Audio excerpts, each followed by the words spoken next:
নমস্কার, আমার নাম নিসর্গ বিশ্বাস। আবৃত্তি করছি ফেব্রুয়ারির গান। লিখেছেন কবি লুৎফুর রহমান রিটন। দোয়েল কোয়েল ময়না কোকিল সবার আছে গান, পাখির গানে পাখির সুরে মুগ্ধ সবার প্রাণ।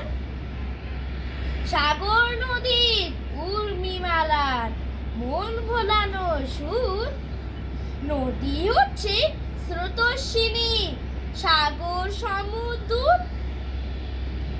ছড়ায় পাহাড় সুরের বাহার, ঝর্ণা প্রকৃতিতে বাতাসে তার প্রতিধ্বনি গ্রীষ্ম বর্ষা শীতে। গাছের গানে মুগ্ধ পাতা মুগ্ধ স্বর্ণলতা, ছন্দ সুরে ফুলের সাথে প্রজাপতির কথা। ফুল পাখি নয় নয়তো পাহাড়, ঝর্ণা সাগর নয়, মায়ের মুখের মধুর ভাষায় মনের কথা কই। বাংলা আমার মায়ের ভাষা, শহীদ ছেলের দান, আমার ভাইয়ের রক্তে লেখা ফেব্রুয়ারির গান। ধন্যবাদ।